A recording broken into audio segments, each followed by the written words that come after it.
Hi, and welcome to the 2023 Creating Trauma-Sensitive Schools Conference. My name is Casey, and I am here with RadioATN, and our first guest is Ms. Jen Alexander, who is a trauma-informed educator and consultant. Jen, welcome. Thank you so much for having me. You are a staple in ATN. I've been with ATN for almost 2 years now, and your name makes the rounds, and I'm so happy to finally be able to have this experience to meet you. And this is not your first conference. No, it's not. Is this second year, third year? At least 3, maybe 4. Great. So second in person. Were you in person? Yeah, you were in person. I've been in person actually 3 times. Actually, because it was before it all Washington, ended. DC. Yes. Yes. Because it happened right before everything stopped happening. That's right. Okay, first, Jen, tell me, what is your experience as an educator? Well, thanks for asking that.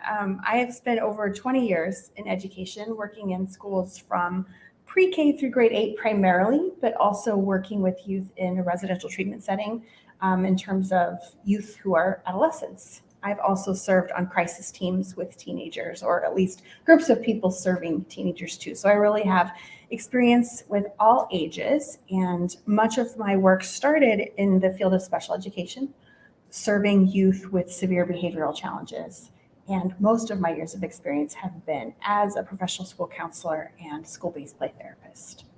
That's amazing. And so when did your work kind of narrow down more into the consulting that you do now? Sure. So I'm not only an educator, I'm also a mom, and became a mom through the foster care adoptive process. And that's really when my relationship with ATN many years ago was established. And so I've really been interested in this whole realm of how stress not only impacts kids, but how does it impact us as adults, whether we're caregiving at home or serving youth at school.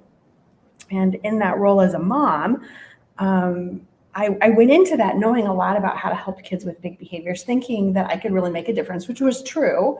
And I was also naive, as many parents are at that stage. And right away realized I could write a whole book on what didn't work and needed to learn a deeper kind of sense of what does work and how do we really understand where kids who have experienced trauma are coming from so we can meet them where they are. As I dove into that research, attended trainings, read everything I could get my hands on, I kept thinking educators need this information.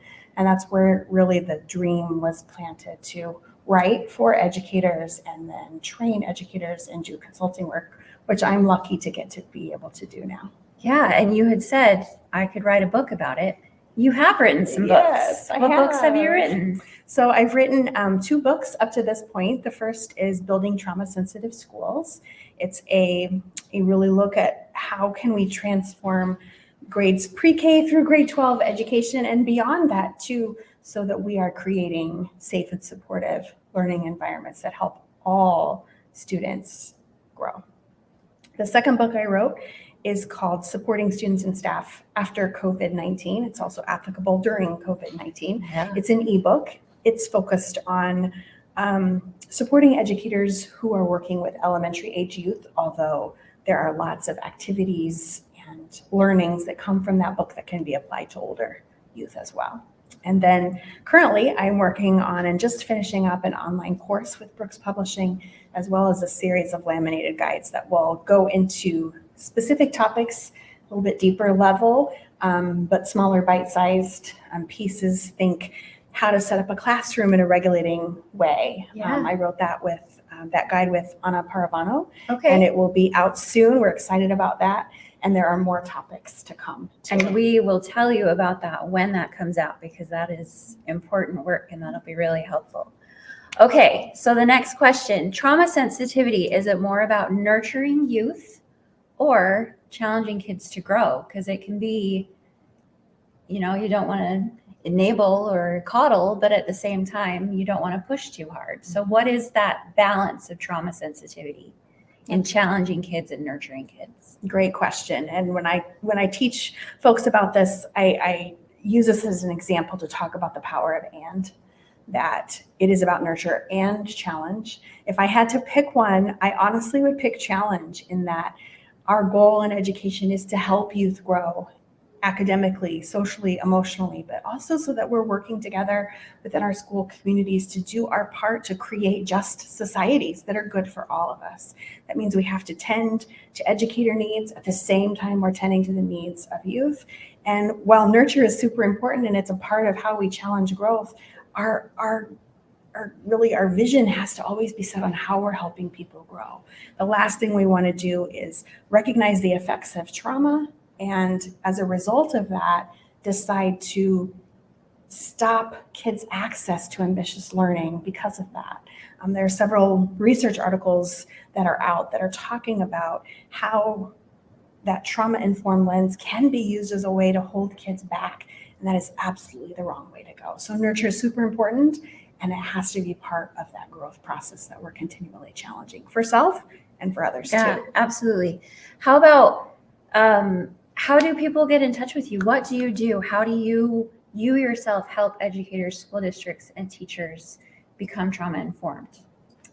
There are several ways. So I have a website, msjenalexander.com. There is lots of information there about the work that I do, blog posts and resources that folks can download for free. I also do consulting work with districts, schools, and organizations that can look lots of different ways for different folks. I love to work with groups, with organizations or districts for the long haul. So to come in and do some training with your staff, work with your leadership teams and administrators to really tailor what this journey looks like for you and how I can partner with you in bringing those action plans to life that will help you build schools that are safe, where folks are connected, can get regulated and learn. That's amazing. Can you tell us and share with us maybe one instance where you've been in a school setting where you really had a wow moment of, I did this? I would say there have been several of those. I think the one that comes to mind right now, I've been doing some work with Virginia Beach schools, and we had a huge kickoff event, not really an event, a training for 3 cohort schools last fall, and to watch those professionals come into that training and then take that and run with it. And many of them were already doing practices that put relationships first and needed to go deeper into what does this really look like when we understand developmental trauma, and how do we nurture and challenge growth It gives me at the same time. Yeah, and so that's just been really exciting, and to be able to partner with the leaders in their district and in their schools to brainstorm and create together, what do they need? How do I notice the need and meet the need with them just as much as we're asking educators to do with youth, knowing that each school is different and has different needs. There are some commonalities, of course,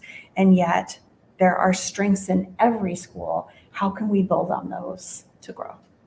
It's amazing. Jen, thank you so much for being here. Miss Jen Alexander, we're going to put up her social media channels and all of the places that you can find her. And thank you so much